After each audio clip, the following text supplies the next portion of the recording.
Hi everybody, Kalynn Frechette here with A Mindful Journey with Kalynn, and today I wanted to spend some time talking about the why. Why do we meditate?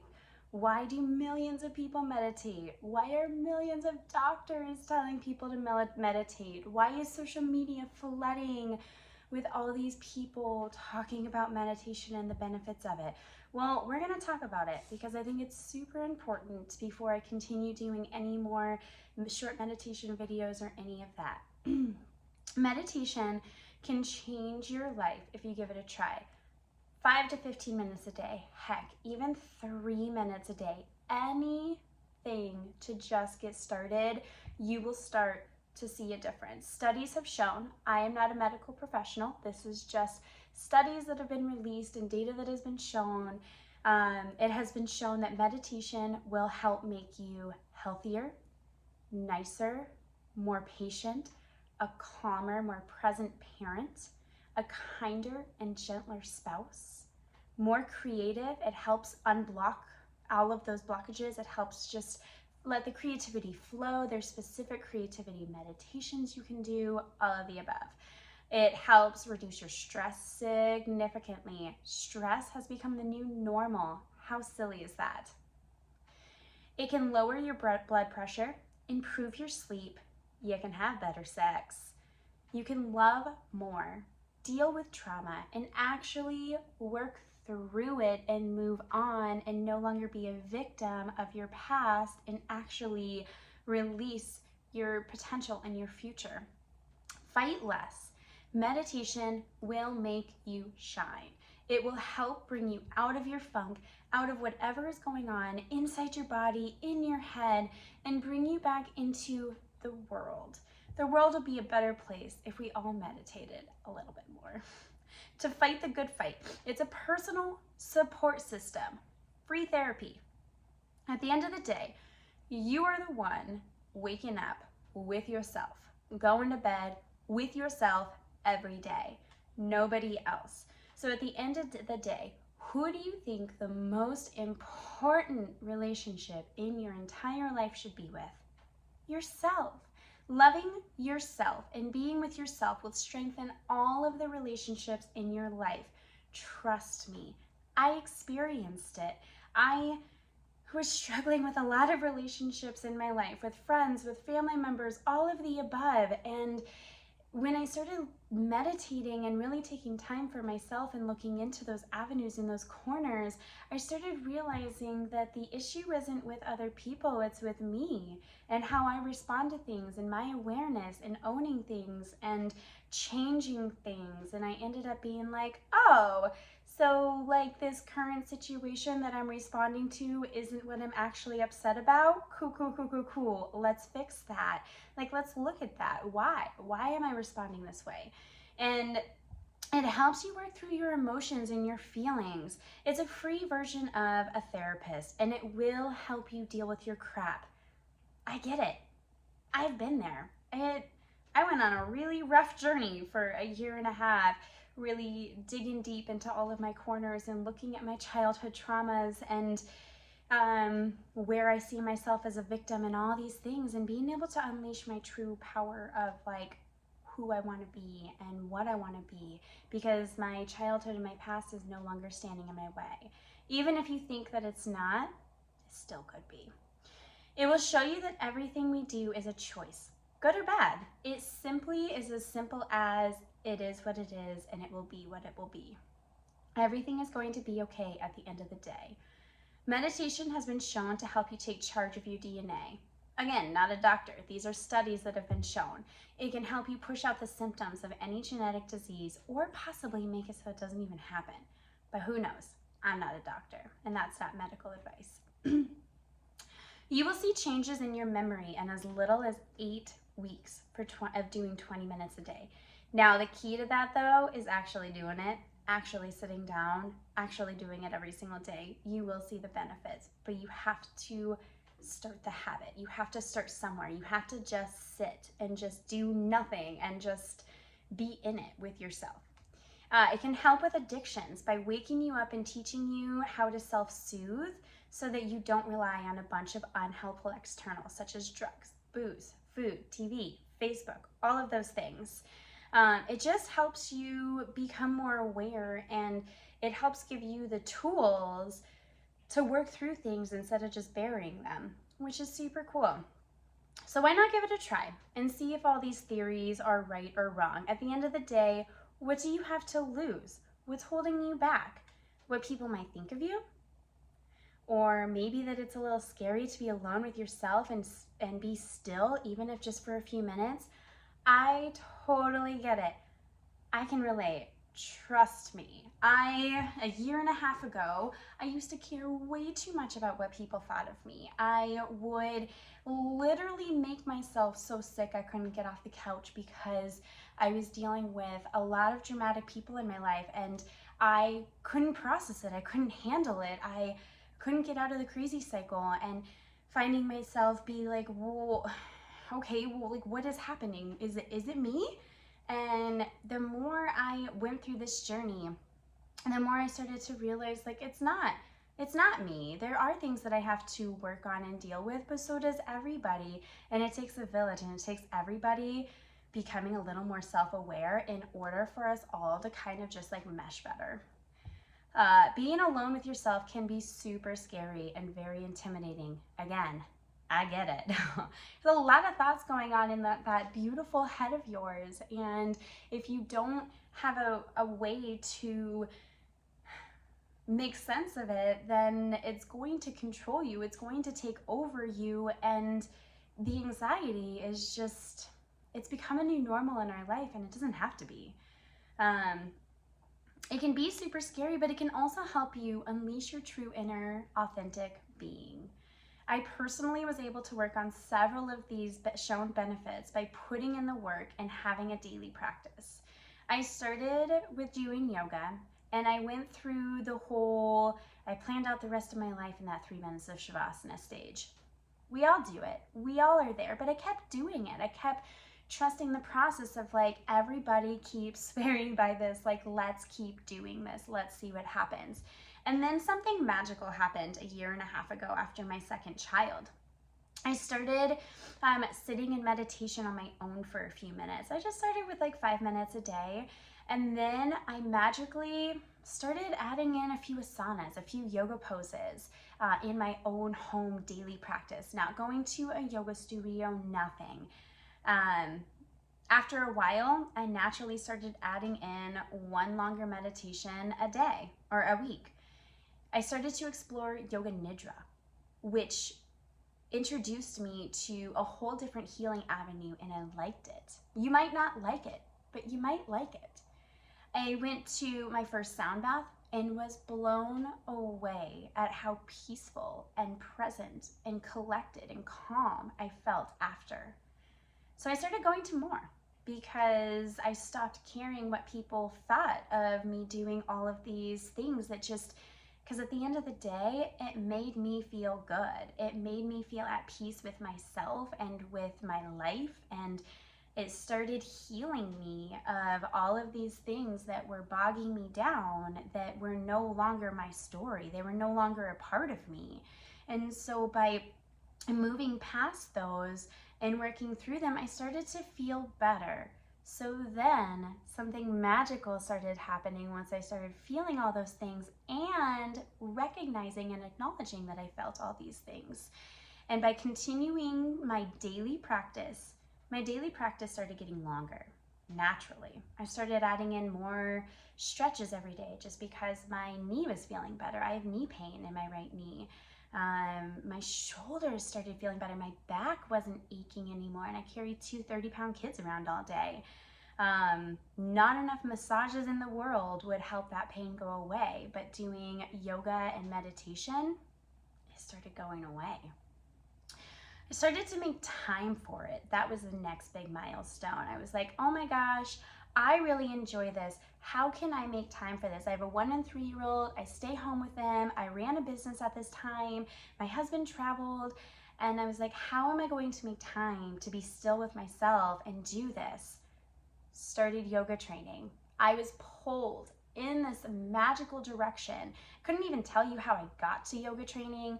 No idea. All I know is the universe was pulling me in this direction of, Kalynn, you were meant to share this information, and it changed my life forever. It helped me get out of the funk that I was in and to step into my true power of who I am and become the best parts of me. Instead of focusing on the worst parts of me, I was focusing on the best parts of me.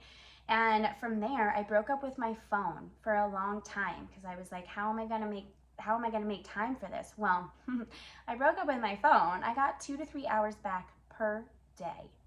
Per day. How crazy is that? And this is from a person who I wasn't on my phone very much. I respond to text messages at the end of the day, and I'm still doing 2 to 3 hours a day. So breaking up with that allowed for more time because I wasn't scrolling or posting or texting back or doing any of these things. I spent that time on getting to know myself instead. It was no longer a scary thing to do. I actually started to look forward to it. I actually crave spending time with myself now and sitting with myself. It is an everyday struggle to keep my meditation practice as a priority with a 1 and 3-year-old. So again, I get it, but I have to continue to adjust every day, week, month.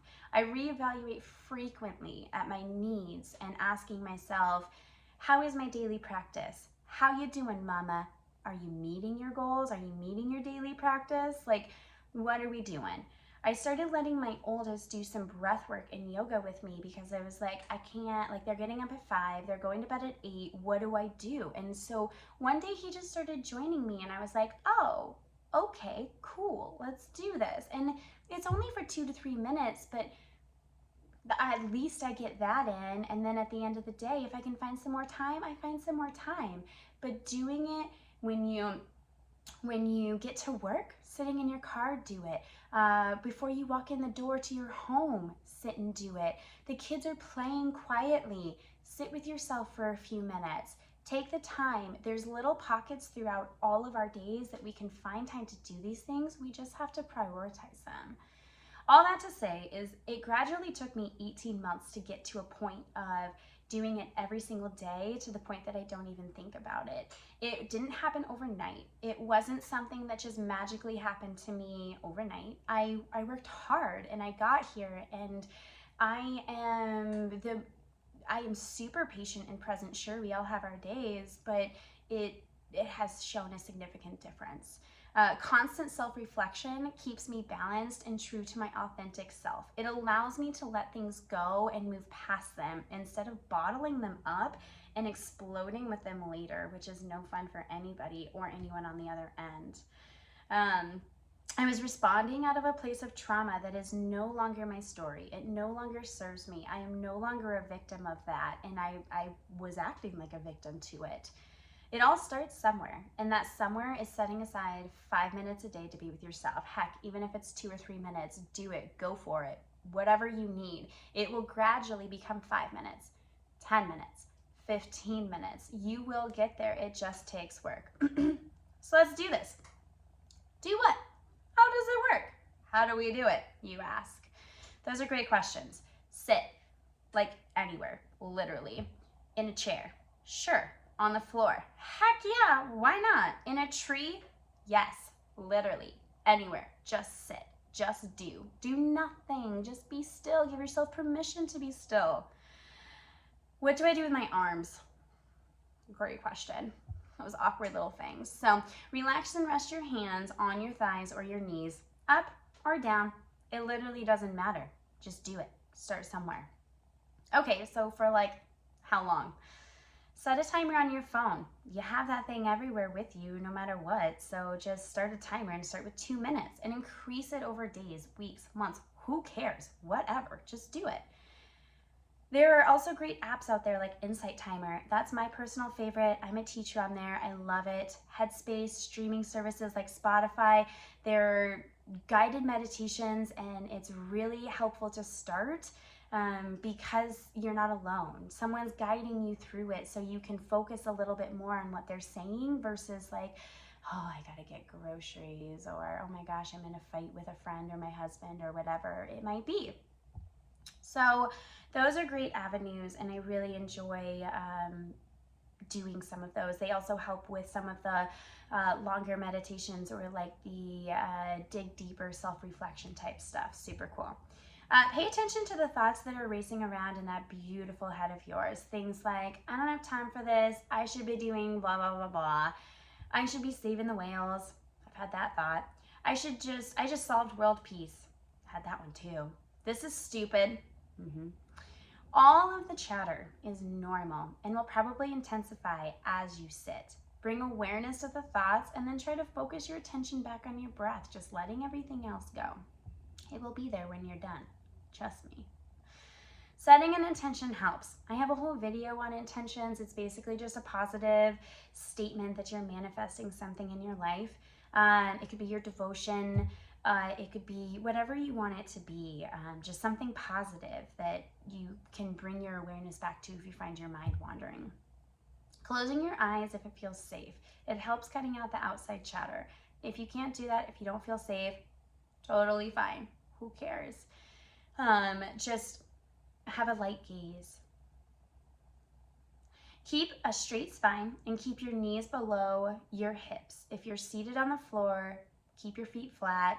If you're in a chair, sitting on a pillow or cushion can help lift your knees up above or below your hips if you need it. Another great tip is to put cushions or blocks under your knees for support. You'll love it. Start with 10 deep breaths. This helps activate your parasympathetic nervous system. It's warming up the body.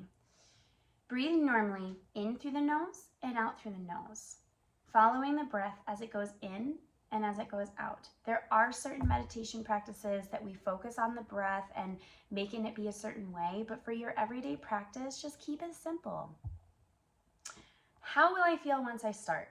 Well, you're probably gonna feel pretty awkward and silly, unproductive, like it isn't working or you're not doing it right. Weird, or maybe that this just isn't for you and you don't like it and don't want to do it anymore. The secret is to all of this to just keep doing it. Do it tomorrow, and then the next day, and then the next day. Try it for 30 days, every single day. Show up, 2 to 15 minutes, whatever you need, and just evaluate at the end of it. Like, how do you feel? It takes a long time to start a new habit, and you will feel different. It might feel like you're faking it to make it in the beginning, but so what? Who cares? How often do you go about your day, your week with that mentality? We don't have a lot of skills or practice in being kind to ourselves. Loving kindness is a good place to start, and it will feel awkward, but it will go away. How many times do we give ourselves negative self-talk that we would never say to another human or to a friend or anything, but we say it to ourselves? Let's fix that. Lastly, I want to touch on a few misperceptions of meditation that I hear a lot. Meditation is a way to slow down and observe your mind. It's not a way to kill it or to give over control to something else. That's not what it's about. It isn't a checkout from reality. It's a check-in with yourself. Again, free therapy. It isn't a way to just tune out everything like a drink might or drugs. Meditation is the opposite of taking drugs or surrendering to social media. Meditation tunes you in to your own body, to your own mind, to your own soul. It tunes you in, helps. It isn't this dark and twisty, scary thing that is against everything we've ever known or been told. Anyone and everyone can do it. It doesn't matter what your religion is. It doesn't matter who your God is or if you have a God. It literally doesn't matter. If you want to have your devotion, like to read your devotion before you sit and meditate, sure, awesome, use it. Who cares? If that's what helps you, devotions are fantastic ways to make you think about yourself or an experience you had, or help you see things from a different perspective. Whatever you need, use it. Who cares? It's for everybody. Meditation isn't about how sharp your mind is or for the less intelligent. It is here to help everyone clean up the crap floating around in their brain, allowing us all to shine a spotlight on those old habits and the useless junk that's just floating around up there. Even if your mind is sharp, meditation is about building wisdom and being aware of your own actions. So, With all that being said, take it all with a grain of salt. It is hard to get started, to set aside time for yourself, and it is also hard working through old trauma and habits. And once you get to that point, because you will, but once you're there, it becomes less of a chore and more of something you look forward to doing. You start to feel better and you want to do more of it. Like, that's just inevitable. That's going to happen if you stick to it and do it. I invite you to also get started with a buddy or your family. Like, I bring in my 3-year-old all the time and we do yoga and meditation together, and he loves it. If you need a buddy, it's always easier to start a new habit when you have someone to do it with, but I do invite you to try to do it by yourself and have this be a personal practice. Plus, you sit all the time. You sit all day. What is it? You can spend some time doing it, closing your eyes, and reap the benefits of it. So if you have any questions or comments, please, I would love to hear them. I love talking about this stuff. I love answering any questions. And if you just are like, I just feel so weird, or I just get so angry, or whatever it might be, like, let's talk about it. Comment, message me, whatever it may be. I love all of you. The light and darkness in me sees the light and darkness in each and every one of you.